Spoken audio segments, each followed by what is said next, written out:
Siku ya leo nimefika hapa, lakini nimeumizwa sana moyoni mwangu nikiona mazingira baharini. Uchafu kama huu upo wa kutosha sana, na ukiona hapa kuna plastic ipo ya kutosha, uchafu wa kutosha. Kwa hiyo ni call nzuri sana kwa sisi wadau wa mazingira, environmentalists, kupiga makelele kidogo, we need to shout kwa ajili ya kuweza kupambana pia upunguzaji wa taka kama hizi baharini, mambo ya ocean haya. Kwa hiyo kuna changamoto kubwa sana, chafu ni mwingi, plastiki kama unavyoweza kuona, mifuko ipo baharini. Kwa hiyo we need to call you guys kwamba tupige kelele kwa namna hiyo kwa ajili ya kuweza kupunguza uchafu kama huu, maplastiki yapo, matakataka ni mengi sana.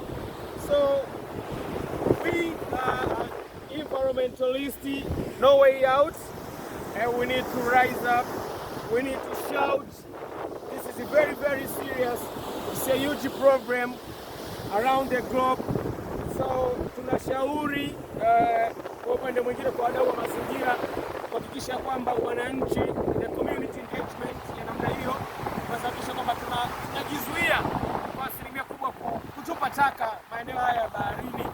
Tunatupa plastiki, uchafu wa plastiki kama nylon mpaka kuoza. It takes almost more than 3 years or 4 years for this nylon, but for plastic it's very, very difficult to decay for a short time. It's not very radical, it doesn't decay by any means. So tunapiga makelele ya namna hiyo, watu wa mazingira tupambane kwa juhudi kubwa, tuhakikishe taka hazitupwi baharini. Kwa hiyo mimi nimesikitika sana kwa uchafu huu uliopo hapa. Now you can see uchafu utachukua muda mrefu sana mpaka ujikute. Kwa hiyo tunabidi tufanye usafi kwenye mazingira kama haya ukanda wa baharini, na inabidi tupambane, inabidi tusonge mbele, tuanzie pale walipoishia wengine.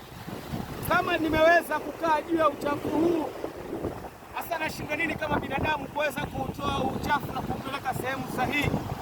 Kwa hiyo we need to rise, we need to shout kwa ajili ya kuweza kupambana na kuondoa taka baharini.